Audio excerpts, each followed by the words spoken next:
Milwaukee's MX Fuel equipment system revolutionizes the light equipment market by delivering the performance and durability demanded by the trades. From the MX Fuel cut-off saw to the MX Fuel tower light, MX Fuel has you covered without the hazards associated with emissions, noise, vibrations, and the frustrations of petrol maintenance. MX Fuel equipment system, equipment redefined. Attention sports fans, planning an overseas trip to catch your favourite games?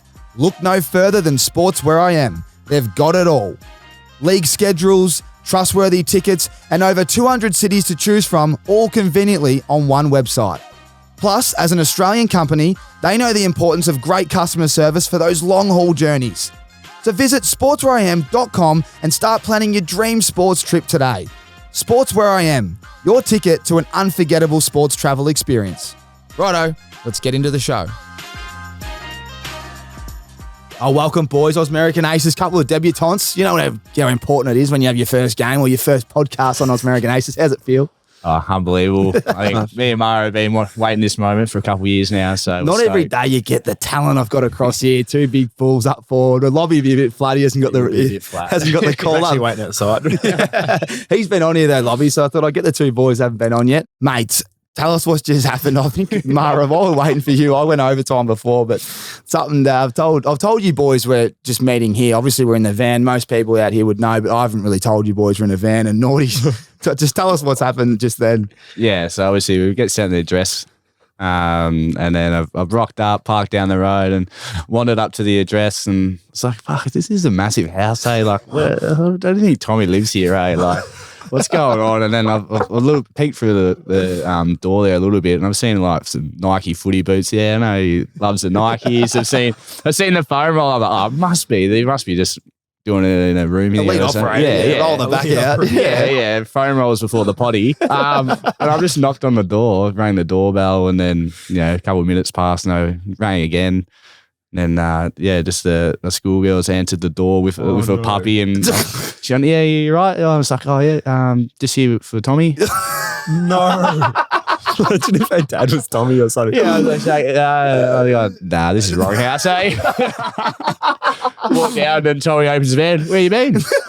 See, that's why you always rock up later. Yeah, that's why you always rock up 5 late to these things. That is, I've kind of stitched this up, haven't I? I just kind of assumed that you'd know we'd be on the side of the road. I walked past the van going, I think they're in there, but I couldn't hear anyone. I didn't want to I was like, I don't want to be, I don't want to set a car alarm off. So I'll just try the house. That'll work. Because I think we sent the number of the house. So yeah, you did. That is that. Yeah, because we've got to put the. Man, if we drove in there. Oh, that's good. Yeah, park in the driveway. It's a good stitch up, actually, finding out an address, putting someone acting in there, and then send the boys in. And oh, wow, you've just got 100%. Some ideas going. But it's your day off today as we record. What does a normal day off look for you, Mara? And then I'll go to Naughty. I'd probably get in a bit of boxing in there. Train, always do a bit of uppers. But if I'm not doing anything, I'm just sitting at home relaxing with the missus or just watching Netflix or something. Yeah, nice. You like to bit of training and then unwind and just really refresh. Yeah, 100%. And do you guys normally have a day off before a game?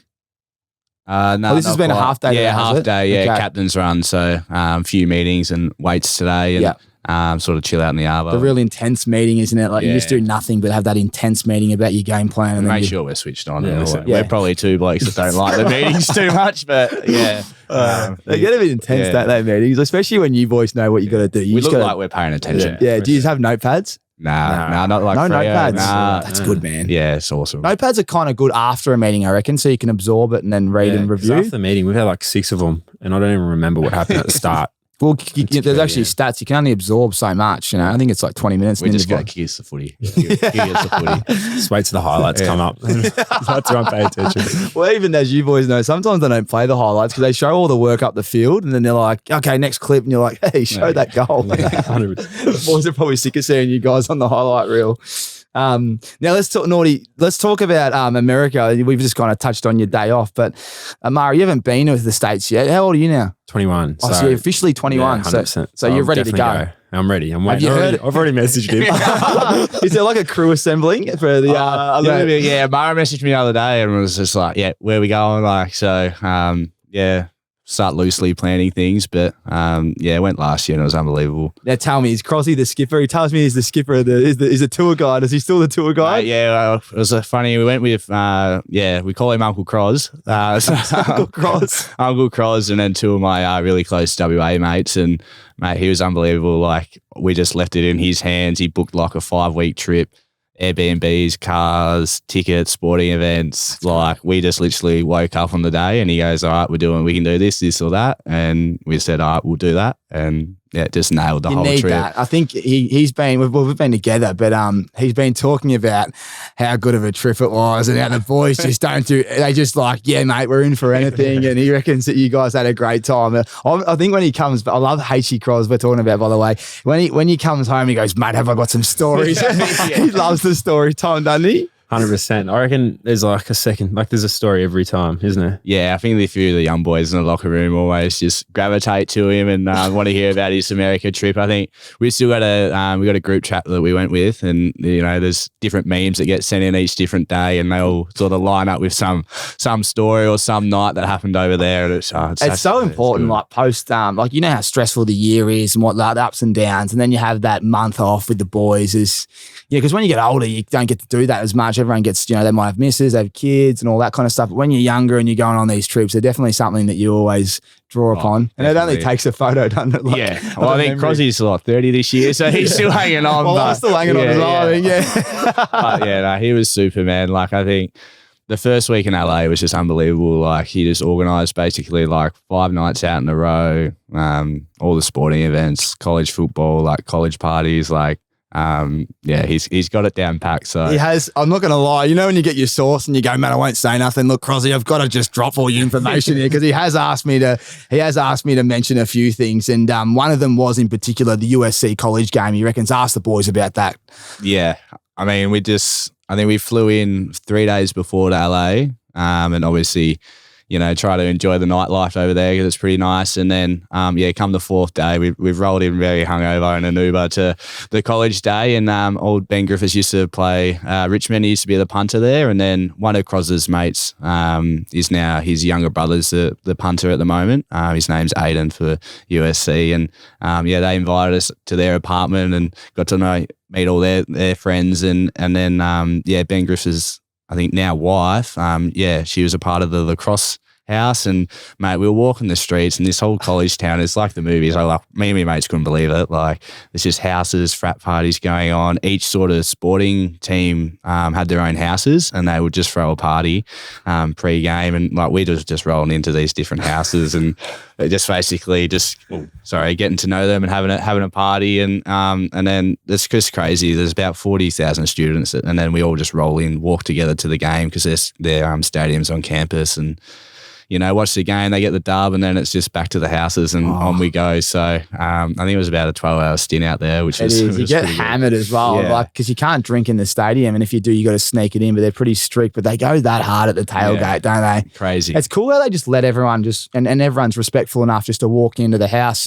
have a good time. They've all got the same colours on and go to the game. Can go in a different house. Well, essentially, because like when we went to Alabama, the same thing. We're just walking into we're on the streets and you're walking around. Everyone's out and about drinking, and then you just walk into a house. I think you got to have someone as a sort of neutral to let you in. But once they know you're with someone that they know, they're open arms, and I couldn't believe how welcoming they were. And they love the Aussie accent. I reckon LA, I feel like when we're in Austin and the South, they really get around it. Like Nashville, they love. You love Nashville, didn't you? That was probably my favourite. Yeah, I thought Nashville was just something that I'd never experienced. And it was just, I can't wait to go. I've only been once, and they love the accent more there than I reckon LA. They've heard it all before. Yeah, definitely. I think probably Nashville's somewhere that not everyone goes, but for someone like myself, the country music capital of the world, basically, and mate, just 3-story bars, live music on each floor, and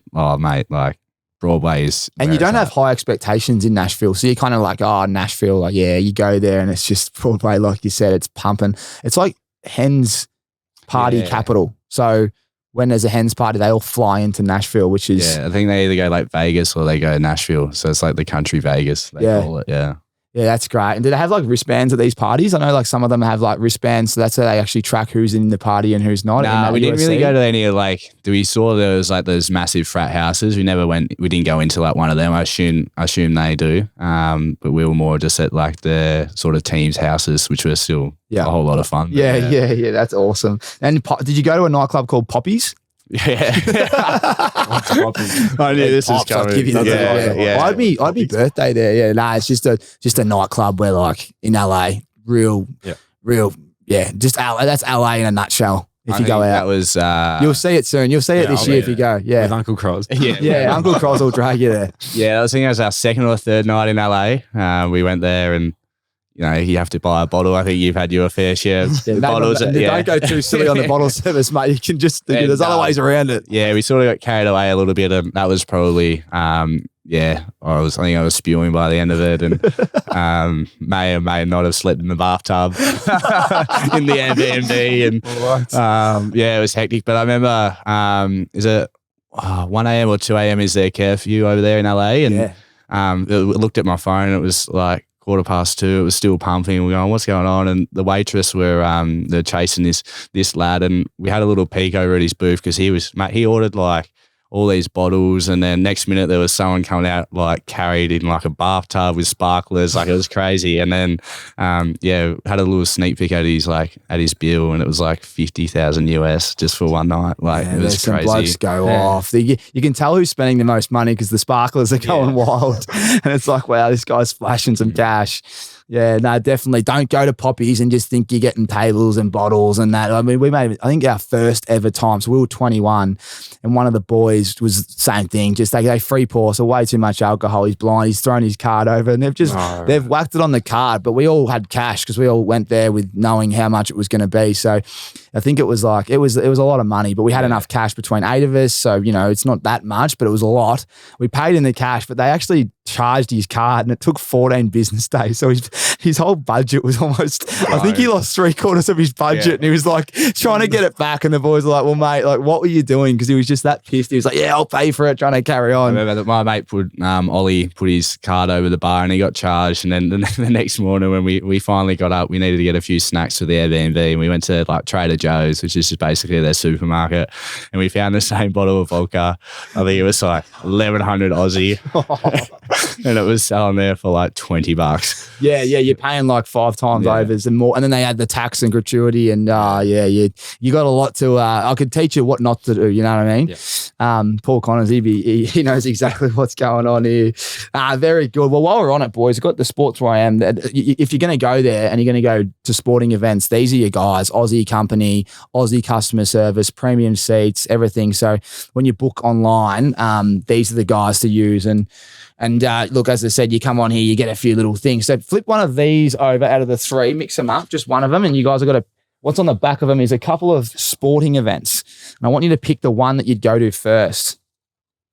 All right. Who you got? I've got LA. LA. Well, there we go. That's not set up as well, ladies and gentlemen. We've got where's Poppies on here? Las Vegas and New York City, man. So you've plucked LA after that conversation. So read out some of the things there that you'd like to go, but pick the one you both would go first. You got LA Clippers, Dodgers, a couple college sports, LA Galaxy, LA Rams, USC Trojans, the Lakers. I've done what have I done? I've done the Kings. We did go watch the LA Rams when we were there, which is SoFi Stadium. It's unbelievable. Stadium apparently amazing. Like crazy. Seen it obviously on tally, but haven't been yet. USC Trojans, like that's a repeat. That's got to go. But I think we didn't quite, when we were in LA, the NBA season just quite hadn't started. So if I would go back, it'd be to watch the Lakers. There you go. There's a $250 voucher. So there's the Lakers. Mara? I'd be going with him for sure. You go together, yeah? I'd probably pick the Lakers. I'm not really a fan of the other sports, but it'd definitely be an NBA game, so I'd go to the Lakers. Yeah, that's big. Well, there you go. $250 voucher from Sports Where I Am. Boys, that's you. So when you're over there post-season, head online and sportswheream.com. Use Aces at discount, everyone else. You get 10% off. Aces at checkout, and you get 10% off. and you might even see the boys at a game. Lakers would be good. Just seeing a few boys, Austin Reeves sign on. The Lakers have assembled a pretty good list. They'll be definitely top 2 in the West. Yeah, I think like for us, we've probably grown up watching like LeBron and career coming to the end. So it'd be pretty special to see him live while he's still playing. Oh, mate, 100%. I still think of the day I saw Kobe in Brooklyn, went and saw a Nets game because we're in New York, Kobe's last game there, and you just think, oh, wow, how lucky was I? You just got to go see all these superstars. You never know what can happen. But LeBron obviously only got a few more years. Well, the way he's going, he might have another 10. He's probably got 10 more, but you just got to keep rocking up because something that you'll tell, your grandkids one day and say, I saw LeBron. Let's get in the footy chat. I only, I don't do a lot of prep, but I did ask a few questions and I didn't realize that your top age year was no footy because of COVID. And I hate using the word COVID because everyone, doesn't like listening to the word. But what was it like? Obviously, we know you went pick 1 and we'll get to that later, but what was it like to be in a top age draft year where you're trying to impress, but you can't play footy? Like how hard was that? Yeah, it was definitely hard. Sitting inside, I was down in Anglesea doing my school with my host family, with Morris Rioli Jr. It was probably the hardest bit because you had to find the motivation to train as well on top of sitting in a screen for 11 hours. I don't know how long school goes for, how many hours. And you had to just train. And then it's more of a focus on school during COVID because you actually couldn't perform.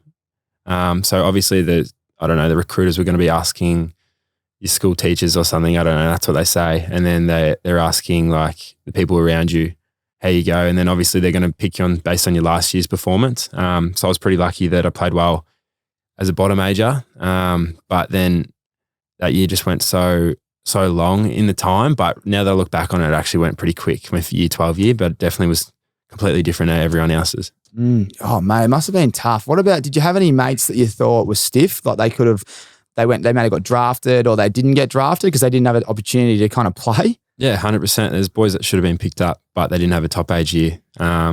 Oakley Chargers, who I played with, we had so many talented players, but if we went back to back in the grand final, like there would have been heaps of kids that have got picked up. There'd definitely be kids coming out of the woodworks now, like in 4 years' time that were my age, that are probably going to be stars of the AFL now. Like that's just usually how it works. But yeah, it's pretty incredible, but it's kind of a bit of a flex as well because you just like, you didn't play a game and the way you went, you were pretty lucky to get drafted. Yeah. And then you had all the boys outside Victoria that could play a couple of games a year or like, I don't know how many games they fit in, but they got to play a season. We just didn't even get to do a training session. Yeah, wow. You think about like, because your junior footy is like some of your fondest memories and then you get, and it all just changes obviously with AFL. Who were the guys you were training with? You said Morris was one. Is there any other guys that you were really leaning on that you were like, geez, this is weird, but we've just got to embrace it and get through? Clearly you knew you were going to be probably touted, but there's other guys that weren't sure. Like what were you drawing upon to kind of stay motivated? Trained with me best mate, Reef from Pies. Oh, he goes well, yeah. Yeah, he kicked 6 the other day actually. Did he? 6'2". But he's a really good player. And then obviously we had this like brotherly connection.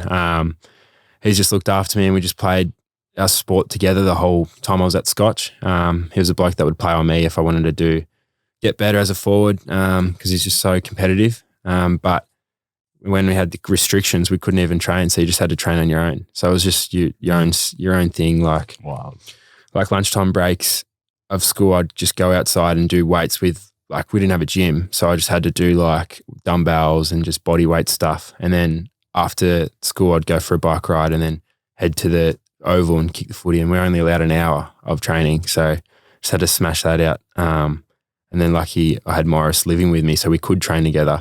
But not only Rioli, they're pretty hard to get out of bed when it's pretty hard to get out of bed when it's raining. But anyway, I had him, and we both ended up getting drafted, which was pretty lucky. But it was lucky that we had a host family that looked after us, which is the Suttles. So they didn't have to take us in. I probably wouldn't have finished year 12 without them.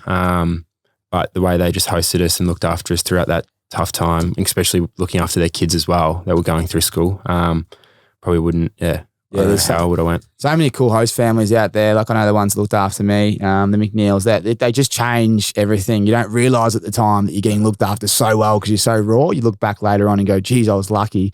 Do you think it cost you a bit of development? Like, what are you now, year What year were you in at 3? Year 3, yeah. So year 3, very much coming along. Like everyone is just so, we're going to talk about the pressure of being pick 1, but we know nothing happens overnight. But do you think it cost you a bit of development? Like it cost you starting even better because you didn't get to actually play? Yeah, well, when I got back and like I got drafted and then I had to train, I like forgot how to kick the footy. Like I forgot how to do everything. Like I didn't even know what happens in games. Like I thought like we switch at halftime, but you switch ways each quarter. Like I completely forgot about that game of football. And I never watched it either. Like I hardly watched it. But it was just so like, it was completely different. Like I didn't expect to, I don't know how to explain it, but it's just, I was so far behind in my fitness because I didn't play a game. So these boys are playing like clocking off 12Ks, 11Ks every like Saturday or whatever time they play. And I'm trying to run on my own and be motivated whilst not getting COVID at the same time and then have to do school on top of that. Oh, and that's when you just fall asleep doing school. So it's definitely sent me back in a year, but I'm actually like, it's a good thing. I don't know if it was a good thing to happen. No one would want it to happen again, but it was a good learning thing for me as well. I kind of like my first year, I use it as a mid-development year now. Like I didn't expect to play. I didn't expect to do this. It took me a while to realize that. But at the start of the year, I was like, fuck, I want to play. Like I want to do this. I want to be the best player. But you can't do that because it's like these blokes have been playing for 10 years or they've got 5 years experience. You know what I mean? They're I don't know, they're just way better than you because you're just like a kid. Yeah, you haven't played in your top age yet. Yeah, you've got the blinkers on. You're like, I should be playing on pick 1. But yeah, you're definitely not ready. And the doggies have done a great job in guiding you through that because you can see there's a plan. And that's where the media and the beast, and that's the pressure I want to talk about. They're always like, they want everything now. How was the pressure of going pick 1? What's it like? And especially like you just said, coming off a year where you can't play footy, you go pick 1 and you're not playing. What was that like looking back? Yeah, well, I always wanted to be pick 1. Like I wouldn't care if I got drafted any number, but that's what other people say. But I was like, wanted to be pick 1 just so I could prove a point. But especially just not because of my talent or anything, just like even my background, being an Indigenous boy, it's just a massive thing and it means so much for like every other community out there. But the pressures, like it comes, like it's definitely pays a toll on you. Being pick 1, like just even, I don't know, just rocking up to training, knowing that like you've got all this pressure, the media, you don't play round 1. Like, yeah, that's not like, yeah, I wasn't ready, but like, I don't know, it's just like the media's going to get in here. What's he doing wrong? What's happening? And like, I'm just a young player that like, I'm just happy to even be out there training again.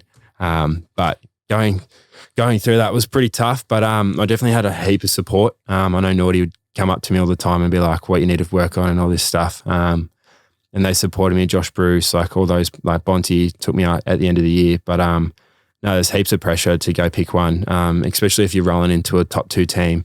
I ended up making the grand final my first year. Like number 1 draft pick goes to the grand final in their first year. Like that's rare. And they're saying like, oh, he's not playing and all this stuff. Like, yeah, it was challenging not playing. And of course I want to be out there and I'm trying to do my best things. But at the end of the day, like there's boys out there that don't even play AFL footy. So I was just happy to be in the thing. So, but it just took me a while to mature and realize that that's like, stop. Like I don't need to be playing every game to be the best player. Like it's going to come. And like, I know Nick Rewalt said to me one day, he's just like, no one remembers the start of your career. They always remember the end of your career. So that's just always stuck with me as well. That's good advice. So I haven't heard that one before.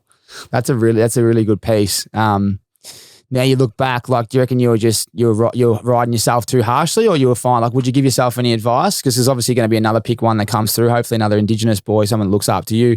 Is there any advice you'd give yourself, only being in year 3, but just for day 1, what would you do differently? Yeah, just be patient and just have the mindset that like it's going to come. Like I know like the 76ers, how they had to trust the process. Like I always say that, like I'm putting games together now, but it's in my 3rd year and I'm still developing. Same as like Naughty, he's played 100 plus games, but he's still going to be a better player in a couple of years. 100%. Never done. Always working on it. Speaking on working on the craft, me and Naughty used to play together. Do you know that? No, I didn't. Back in the day. Yeah. Pure Thunder. In fact, probably owe him, without you, we don't win this premiership that we're going to talk about, which will be hard for you in a second. But we played against East Freo and we had to beat them, and the young Naughty comes in and I think they slung you forward. They slung you forward because he's playing hard. He played so centre half back, would catch everything. We'd only get a few games here and there when we were playing in the twos, and we were just down to, I think East Freo were like not that good that year, but they were beating us. We had to win to make finals. They've slung the big fella forward. I reckon this is the start of your career at the forward line because you went bananas.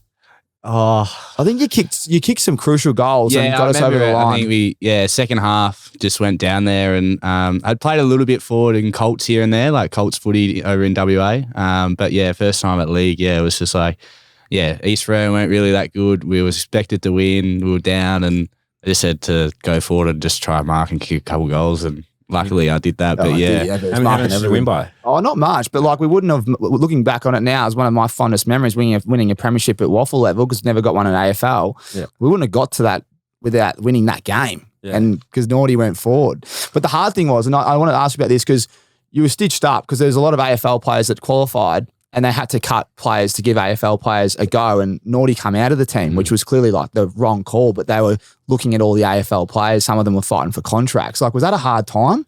Yeah, a little bit. I think, mate, I was like super proud to, make my league debut at Peel Thunder and to be able to play some really good footy there. I think I got to credit Sam Collins, who's now at up at the Gold Coast. I think he was fullback and he was unbelievable. And just, at the time I was a bit annoyed because he just wouldn't shut up and keep screaming at me as he does. But mate, he just put me in the right spot and then allowed me to play to my strength and intercept, mark the ball and that. But I was probably to be sort of dropped for the grand final did hurt as a local boy that's trying to get drafted and as a 17-year-old, I was probably more flat because the Colts boys got knocked out, and I probably didn't get to play one final game with all my mates that I'd grown up playing footy with. That was probably the hardest thing. I said, I remember I asked Cam Shepherd, who was the coach at the time, for a meeting leading into the finals, and said thank you so much for the opportunity, but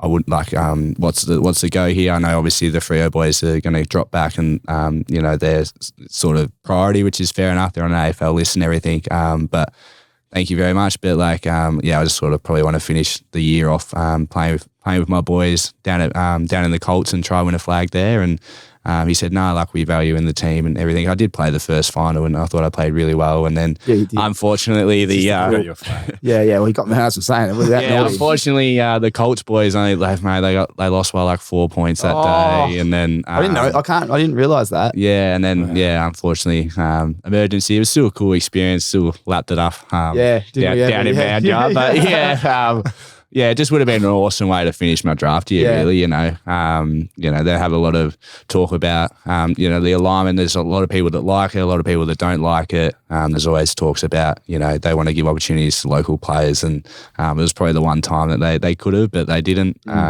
2 flags though, so I reckon the alignments worked for Peel Thunder. Yeah, it has worked well, and this is one of those ones. It's an awkward one, but geez, it was great to see you kick on, and you picked 9 that year, wasn't it, in the draft? So all the boys, we couldn't believe Freo weren't taking you because I think they had 2 and 5. Yeah, and we were like, why are they? If you played the grand final, they probably would have went. Oh well, we feel like they saw more of you than anyone else because we had all the players running around with him and he was better than all of us. So it's like this guy's going to be a star. But one thing that not many people would know is how good of a backman. You were drafted as a back. Yeah. But I guess everyone would know it, but you've turned yourself around. I want to know how. When did they say, I think you're a forward? Was it? It was after my first year. I trained my second pre-season as a defender all the way through up to the practice games. And I think we played Gold Coast somewhere. I think it was Mackay, and played the first practice game as a defender. And I think we won, but we didn't have really anyone up forward, or we kept getting outmarked or something like that. And then, Bevo asked me for a meeting, second year, sure, but you're a bit nervous. What's this going to be about? What have I done? Yeah, I was thinking, I haven't done anything wrong, but you always just feel that. And then, just called me in and was just said, oh, look, you've been, super in your first year as a defender. You trained really well all pre-season, but I'm going to ask you if you don't mind going down the other end and playing as a forward. There's no pressure, no expectation. Your marking's one of the strengths in your game, and see how you go, basically. So, trained that Thursday before the second practice game up forward, and then, basically that's the rest. Did you have a breakout game where you just dominated? Round one, I played okay. So they were like, "Oh, this might work," and then. Funny enough, before I think that Richmond game is probably my breakout game. But just before that, I didn't get a kick for like 3 weeks, like nowhere near it. And I remember sitting in edits with Ash Hansen, who's now at Carlton, doing our edits, and he was like, "Oh, look, I'm not sure like where you'll play this week. You've been super up forward, but like they sort of just didn't want to just fully rule my confidence with not getting a kick." So he was like, "Oh, you might play defence this week." And then so I was unsure until captain's running the meeting, and then they were like, named forward again. And then, had my breakout game. And then from there, they're like, how many did you kick against the Tigers? 5, yeah. There you go. How many marks? Yeah, I was like 9 contested marks. Oh, wow. Yeah, so that was like my breakout game for sure. It's awesome how it happens. Like people don't realise, but you're going like, you're working your ass off. You're just not getting the pip, and then bang, bang, bang, and then kick 5, and it's like pressure's off. Yeah, you've probably got 6 weeks up there, and then you're still up there. Do you ever? Because we, especially my old man, he loves Naughty because he actually watched you in senior. He'd love to see you play more back and forward. Do you ever think like? I guess, do you ever wish they slung you back sometimes during games just so you could just launch at the ball, play +1 when the game's tight, then go back forward, or you like staying forward? I think I always go back if it's like a close game as an extra type thing. But then a couple of weeks ago against North Melbourne, we lost 2 of our key defenders early, and I ended up playing down back for the second half. That was flat. I'd kick 2 in the first half, licking the fingers. That's the worst. And then put him down back. That's when they do not put you down back. You're hot early. Yeah. But no, that was probably the first time I played down back for a while. What did he say? Was he walked past you going, "Can't believe it"? No, you could tell he was flat about it. Nah. He told me after the game, but at the end of the day, he probably I just do whatever right for the team. We needed a key defender, and I don't know. I backed myself over Mara down there. He wouldn't know what he's doing. But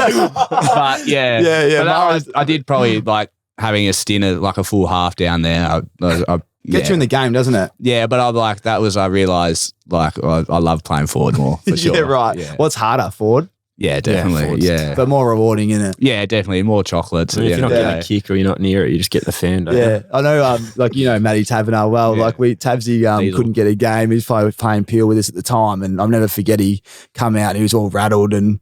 And I'm like, "What's wrong, man?" He's like, "Oh, they've asked me to play back on Darling and like in a derby." And he's like, first game back in, he's like, "Fuck, how do you defend?" You know what I mean? Obviously played forward for so long, but it's like, well, wake up down there, big boy. So I think he was that bad down back that you don't go back there again. So if you ever get asked to go back, it's like just don't defend, and they'll never put you there again. You'll play forward for the rest of your life. So that's the feedback they reckon. Yeah, I should have let Larky kick about 6 or 7 on me, and then that would have been the end of it. You did too good of a job. I just wanted to ask you that one, if you ever saw yourself going back. But forward's where you guys are at. How do you guys go up there? Like, more about training and game day. Like, how's the chemistry coming along? Obviously, it takes time, but have you guys felt like it's all starting to come through? It's still working on it? Like, are you enjoying playing together? Yeah, definitely. I think, you used to have Brucey down there. Now we got Lobby, with like 23 and 21. Like we're still probably super young in terms of footy in our careers. We work super closely together, do all our craft stuff pre-training together, edits together. Like, that's great. It's like, we really sort of try help each other as much as possible. Rub ideas off to each other, all that type of thing. And I think the more we're just, Mara's probably 30 odd games into his career, the more that we just play together, it's just going to click. And I think Mara's form this year has just been unbelievable. And like, I'm so proud of him to see, the step that he's made this year. And it's awesome. And I think like the better that we both become, it's just going to make it so hard for the defenders. And, as we said, 1 week, someone's going to get off the chain. They can't control both of us and Lobby down there as well. So, it's probably the best bit is like, if he's having a good game, he's kicked 4, like, I'm excited, like I'm having fun, like this is my game as well. That's but if I've kicked 4, like, he's the first bloke that comes up to me every time. Like that's a sign of a good teammate, you know. Like that's what a good team. Like there's nothing better than having like sharing that reward together, knowing that you don't have to kick a goal as long as one of us or all of us are performing. It's good that you've got that. Yeah, definitely. I think also like Cody Waitman down in our forward line as well. Like he's a ball of energy. He's the same. Like maybe at the feet, boy. Be going, boys. Don't mark them all. Give me some crumb. Settle down the video. Nah, but like I think if you watch behind the goals stuff, like Cody, like if when any of us take a big mark or kick a good goal, like he's like the first one to like throw their hands up and celebrate. So like even just to tackle, like he's just like, let's go. Like, you need that, don't you? It's like because it is like a little division. People don't realize we just feed off that energy, and he just like, and that's how I reckon we win our games. And that you can tell when we play better football because like we're just all up and about. And like when we kick 3 in a row against who did we play last week? Freo in the last quarter, He has opened them up in the last, like it was just so exciting. It felt just like everyone was on the same track. Everything was going well. And like, I wasn't kicking the goals, but I was like, we're loving it. And then Cody. You can't have them all. It's good though. It's a really powerful, potent forward line. It's you just need the boys to get it in there. Yeah, boys, get it in. Yeah, we'll rev Bon up this week. I was going to say like our forward line like is super young. Like if you look at it, us two, Cody Waitman, Lockie McNeil, like Lobby's a little bit older, but you know, we got the likes of like Sam Darcy still in the VFL. Like, you know, everyone's my age or younger just about that's rolling through there. So it's going to be super exciting in years. Super exciting. And then our mids are coming in and they're talented as. Yeah, no, it's a good list. They've done well. And that's the thing is they're all kind of playing together. So like all those reps together, it makes a big difference. Have you guys got some moments where you're linking up? Like I love seeing, I think Carlton do it pretty well with Kernow and Mackay. Like you do see them link up a fair bit. You boys got a nice, you know, you turn around, one's inside 50, you're just building that chemistry nicely. Yeah, like he's already leading at my leg before I turn around. Like he knows where I'm going. Like obviously left footer, so he knows which way I'm going and all this stuff. I think we know the way we play. It's pretty good. It's just that if we just get it clean enough from the mids, and if he gets on top, like on the top of the 50, like you know you're getting a goal, like you're having a shot on this. Like, or if I'm getting it up, he's like 1-on-1. I'm just putting it on his head. It's he's gonna win it, or he's just making the guy look silly. That's that 1-2 punch. If you go quick, it's like you can't defend it. So it's you guys are gonna have it's gonna be exciting, as you said, both very young, and key forwards take time, as they say. So. You know, I don't think you guys have taken much time at all. You know what I mean? Those blokes are kidding themselves and they're still going. I feel like you boys are cracking the code. Very good, very good. Well, the other one was like, what was it like being compared to Buddy when coming through? Like, was that, we talked about the pressure earlier, but I forgot to ask you that. Obviously, we know how big Buddy is. It's like Wembanyama getting compared to LeBron or whatever. But like those things, do they worry you or you just block them out? Well, at the end of the day, I always say like it's just the media doing their work. That's their job. They got to write stories. They got to do what they got to do. But I love to have that as a goal. Like obviously he's very talented, different sport, like different game style now. But the way he goes about it and the leader he is, I love to be compared to him with that, like left foot Indigenous boy. The way he's had an impact on the AFL makes me want to have an impact on the AFL the same way he did it. But just like, obviously he's very talented. He has his own career. He's Buddy, like I'm Jamarra at the end of the day. But it's always good to have someone to set a goal to not try to beat, but just to look up to and like, I don't know, compete against, you know what I mean? Yeah, perfect role model. Yeah. So, yeah, like obviously when I was 18, I was like, yeah, fine, that's unreal, getting compared to the best player in the league. But at the end of the day, like he's done his own career and stuff, and I'm going to have my own career. But I'd love to be compared with him because he's such a role model of the game. Well said, mate. He is, and he's obviously coming to the end and all that. But you just see the stats; it's just off its head. Yeah. I don't think anyone's beaten him in the modern day. If they do as well, I hope you do. But yeah, he's crazy when you think about it. How he's done it at the size and for so long. Yeah. People do forget, don't they? I mean, they wouldn't forget, but they wouldn't realise half of them how good he is. What was like his early Hawks days in his third year, wasn't it? Something like that. And then kicked 100, but had about like 70 or 80 points as well. Like almost, I think between him and Roughhead, they almost had like 300 shots in the year. Like crazy. Yeah. Well, there you go, Roughhead. You got there's a nice combo brewing here. You got them and Roughhead. Like it's good when you got two, isn't it? I think it's amazing what you can do with a powerful forward line.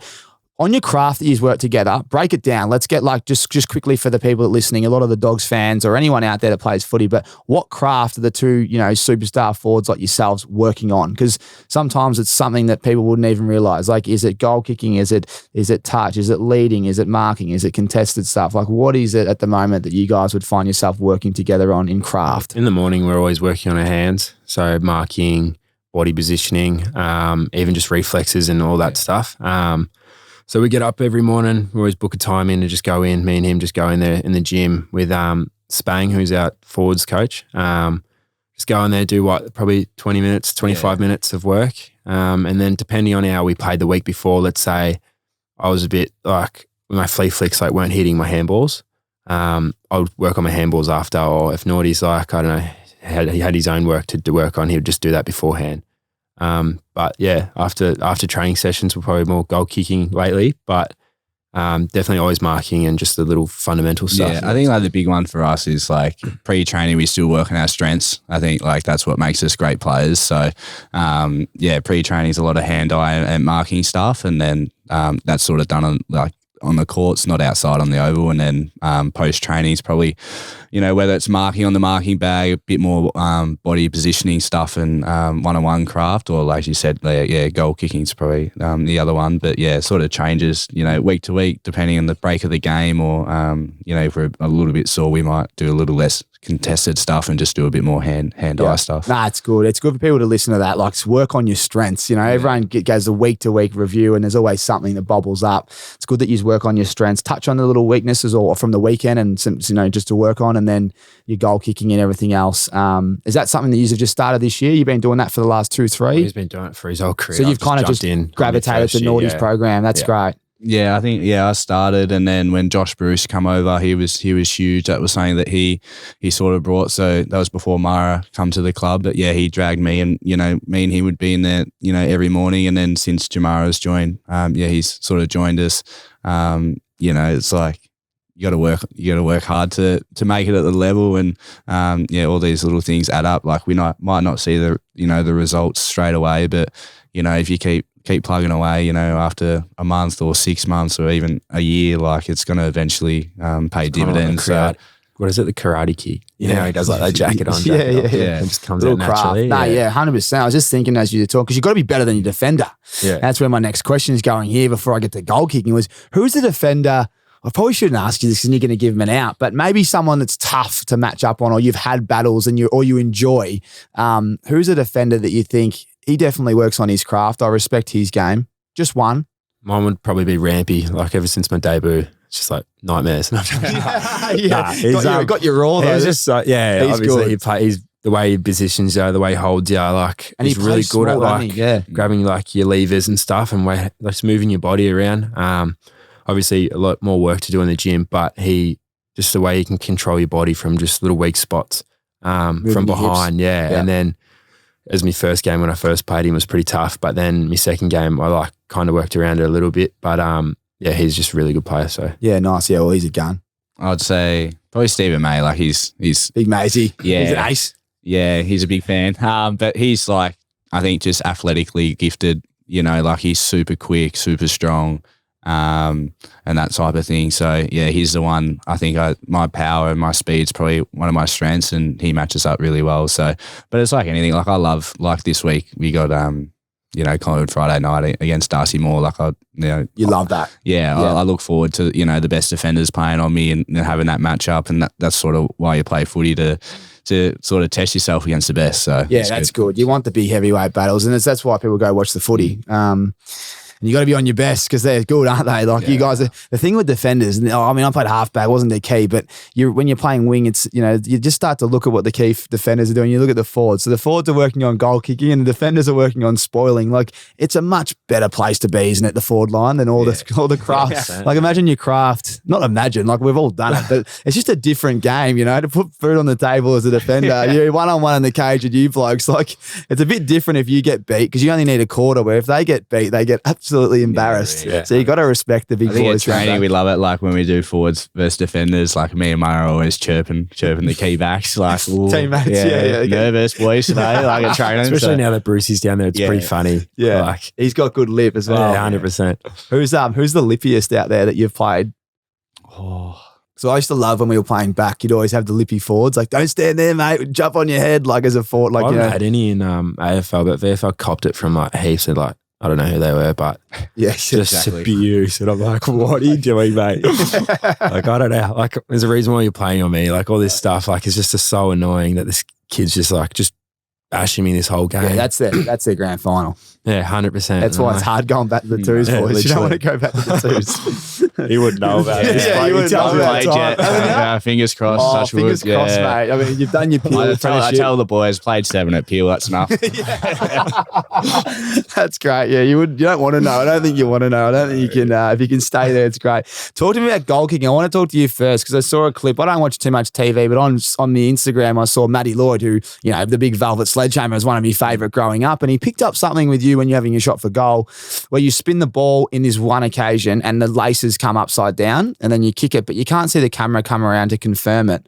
So first of all, can I confirm, were the laces facing forward or back? And is that something you do every now and then, or did that just randomly happen? I don't know if the laces, what way they're facing, but usually I look at the ball because I was so focused on running through, like kicking through my kick, like I'm running through the man on the mark, but I definitely don't do that. That's just must have been a one hand, like one so thing. So he's picked like, the one. I know. That's why everyone's coming up to me. He's like, kick with your lace. Like, I'm like, what?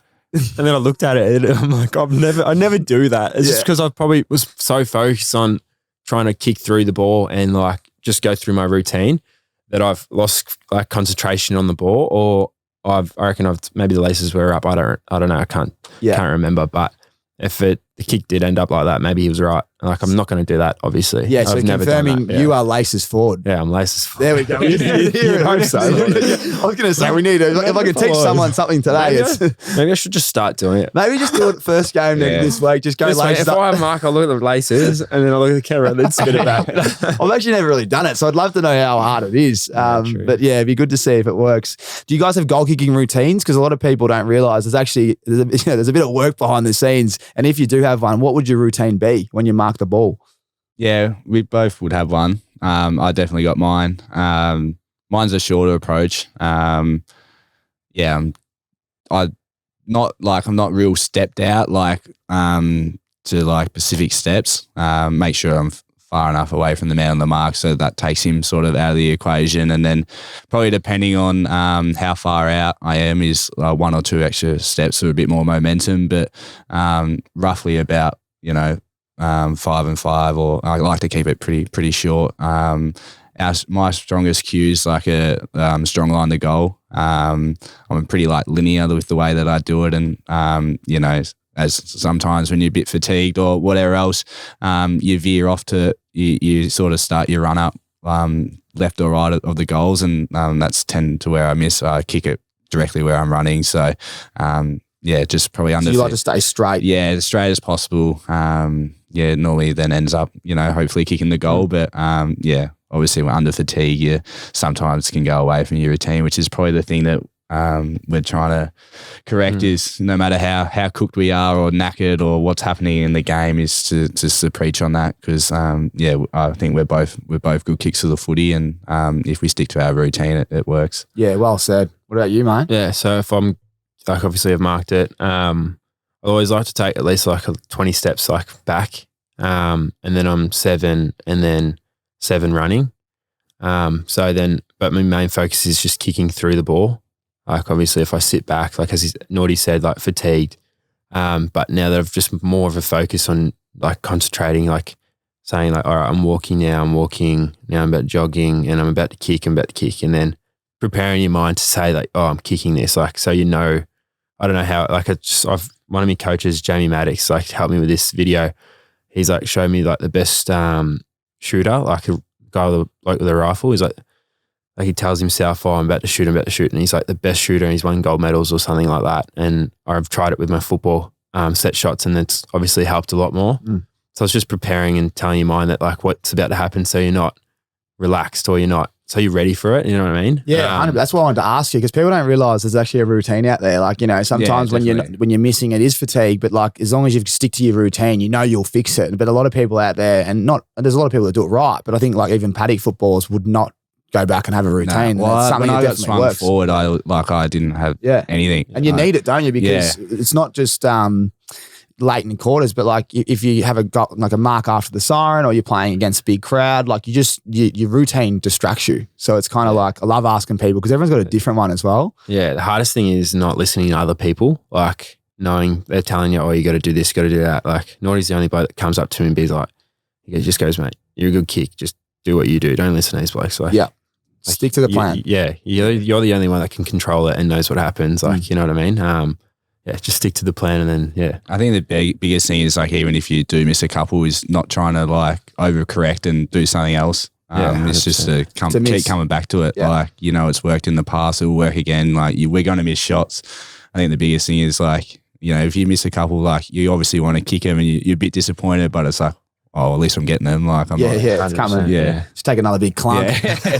Nice hanger on the weekend as well. Big hang. It's well said. I just thought I'd ask you about that. I wanted to talk to you about, you know, there's, you know, obviously hung around. Mum and Dad live in Essendon. My uncle's in Avondale Heights. You know, we know the people around there. And I've went to watch me cousin play footy at Keeler not long ago, and I actually ran into Johnny, who owns the Uppercut Boxing and Fitness, and he reckons he's seen you boys, especially this bloke. He's down there 3 times a week. So I wanted to ask you, because, you know, you always compare off. I feel like the harder you work, the more you'll get. And I reckon this year you're clearly taking the next step. But they reckon that, you know, when you boys are down there, it's hard to hold on to the pads. You hit it that hard, but especially they definitely see you down there much more this year than they ever have, and they love seeing it. So big shout out to Johnny and everyone down there at Uppercut. But talk to me about the little community down there and what Johnny's got and what involvement he has with you guys. Yeah, well, obviously, mate, Johnny's a great bloke. Looks after us. Go in the gym, just smash yourself. Like, you know, you're gonna get. It's like the good thing about boxing is like what you put in is what you're going to get out. Like you can sit there and just cruise and hit the pads, but at the end of the day, like you're not going to get nothing out of that. But if you go in there and like Naughty and I, when we go pair together, we just smash it, like literally just go so hard, and like he can hold it longer because he's like he's a lot stronger. But it's just like, you just, because you can know how to, you can challenge yourself. You can like work as hard as you want. Like it's not a running thing where you can get fatigued badly, like, you know what I mean? Well, you can, it doesn't damage your body as well. You can go hard. Yeah. So it's like, it's a completely different fitness. I do it a lot because it frees up, like, I feel like it frees up my head heaps.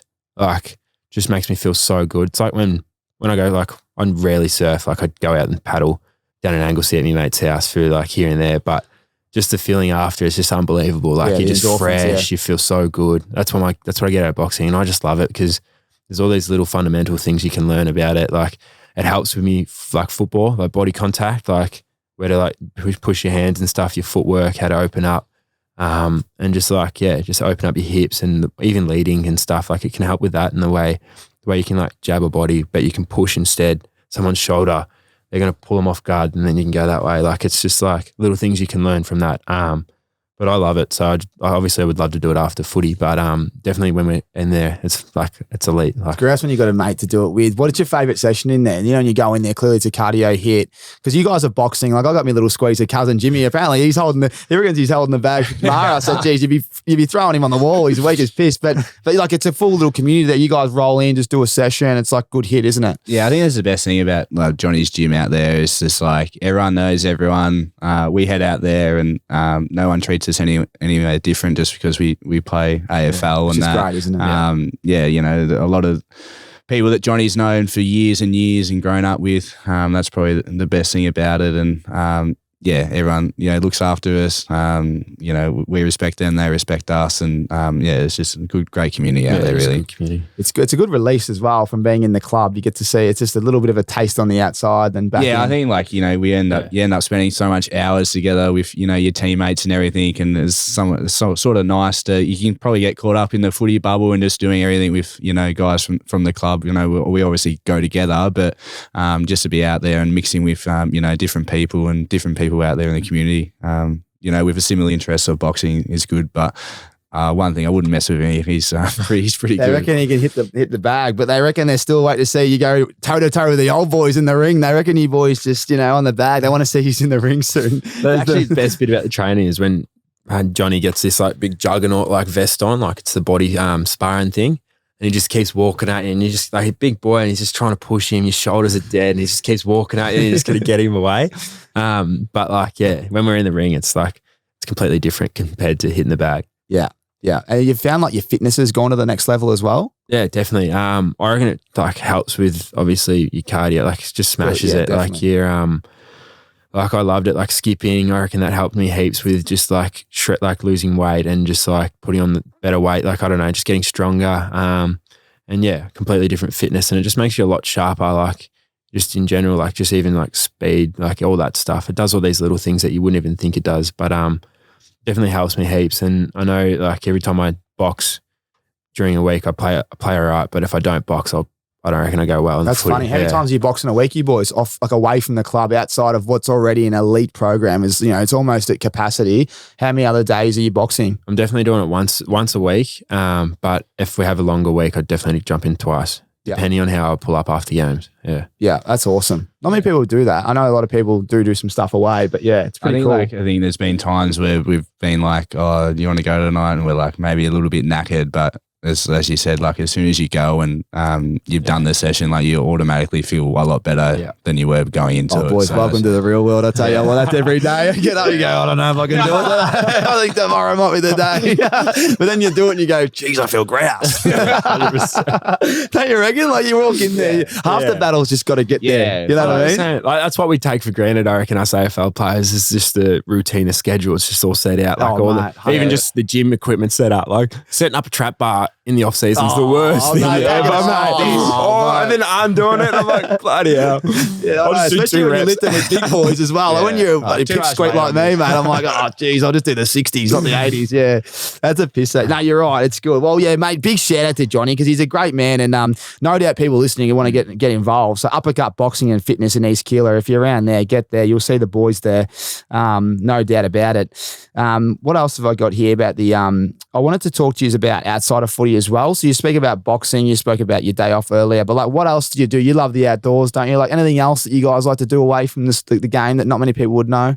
I'm studying. So studying Bachelor of Education slowly, like I'm doing it part-time. The one unit a semester? Slowly trying to knock that out away. But as you touched on, the outdoors bit, it's probably a little bit hard in season. The Melbourne winters are a little bit cold. You don't want to be out too much, but like to get in the water as much as possible. Love my outdoors, fishing, surfing. Have you linked up with Big Jesley Cameron? I do mention him a lot in this podcast because he's just the best bloke, and I reckon he's the best coacher of the outdoors. I mean, you go fishing with him and he does most of it for you. Have you linked up? Nah, I haven't yet. I think two big full. You boys should link up on the farm. I reckon I remember following his outdoor athlete even before I got drafted, and he used to just go fishing flat out in the Sydney Harbour. I think you were on there when you were spewing up. Yeah, I had a day there, which this is me integrity, boy. When you go out in the pistol at 4 a.m. and you commit to fishing at 6, you just got it. With the Coleman, you don't pull out. So I rolled in and I thought it was, mate, I was seasick. The boat was flat. Like I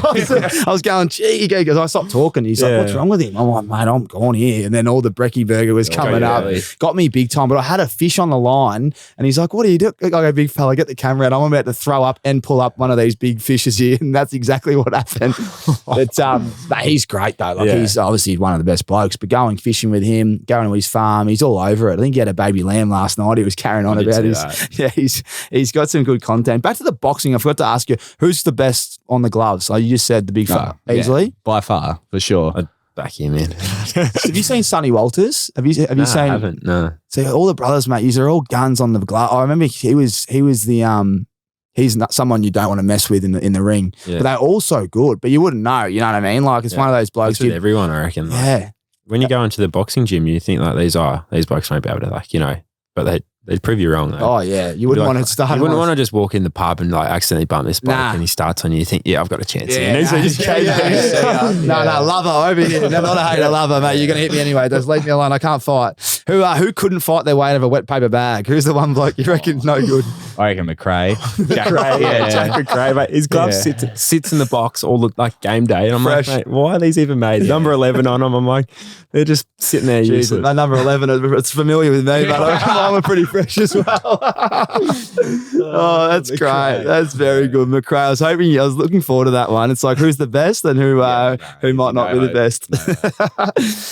Boys, you come on here. I want to let's start with the Rixies here. Chuck, I got a pair for you both. This is the Tribeca Gloss Black. They're yours, Mara. Thanks. Some freshies for you. And Naughty, I know you love your Melrose, so I got you the Dark Storm. You normally get the champagne. So, boys, throw them on as I throw you to this segment. The Rix Eyewear. Rix on tour, this is. So you got to both pick two different people. Yeah, so chuck them on for a second. Oh, you're like they look great. Yeah, unbelievable. And everyone looks good in the Rixes.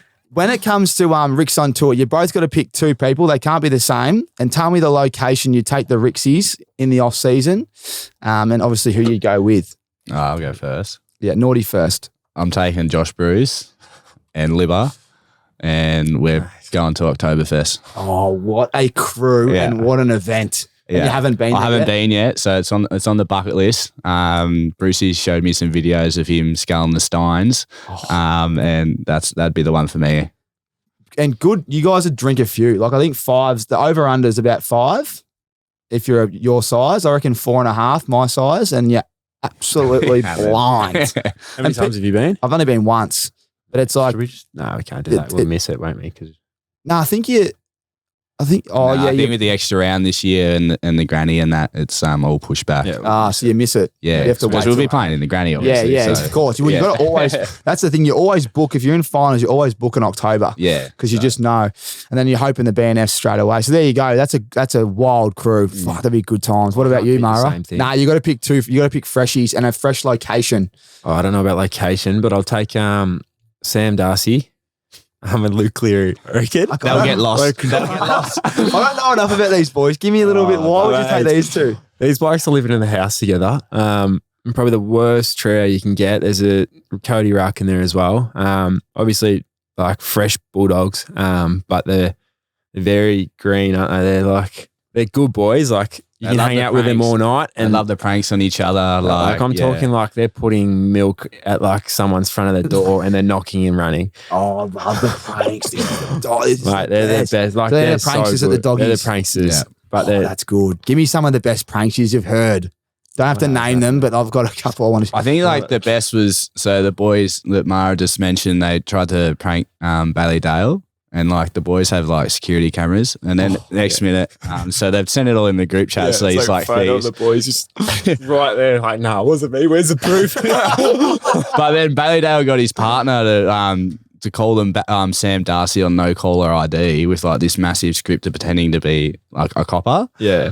And gone, there's like, there's been suspicious activity. Like, do you drive a Hilux with this this rego and like all this? And was like, we're gonna have to come into the club and talk to me. He's like, no, don't come to the club. No. So, when can I come to you and all this and stuff? And then she goes, was there anyone else? Do you have their names? Do you have anyone else's names? Yeah, the loyalty test. And he goes, it just says everyone's name and he just snitches on them straight away. Everyone was just calling him like a rat and all this stuff. That is so good. That's like the just best threw him straight under the bus. Yeah. And then they sent the video in at the group chat and it's just like probably the best prank we've had. That's like the perfect prank going wrong and then getting him back. Yeah, 100%. Oh, brilliant. That's cool. Well done. That is so good. You can take them off now. One more, boys. Now, this is, as I said, pump yourselves up. It's getting cold in winter, so you need, Milwaukee, our major sponsors here, give you a heated jacket each. These are the best. You chuck the batteries in the pocket and they heat you up. So those in Ballarat. Yeah, exactly right. So if you're going down and if you're doing any recovery, I don't know about you boys, if you get the full body in or you guys just the hips, you can wear the heated jacket up top. You're doing it all. So big shout out to our friends Milwaukee. They are the kings here. And our segment here, there's two. We'll start with the Milwaukee tool of the locker room. You know, we'll go to your handiest moment in a minute. But who's the guy in the locker room? I guess tool's a bit harsh, but we've got to, lean on our Milwaukee tool. Yeah. Who would be the one person that when you walk into the locker room, guaranteed make you laugh and going to carry on? Ed Richards. Yeah, Has to be Richard. Yeah, Richo. Richo. He's got a subtle sense of humor. You wouldn't pick that, would you? Yeah, he picks and chooses when he talks, but when he speaks, man, it is the funniest thing. He's super draft these blokes, I reckon. The super draft. Super draft. Who was in the draft that year?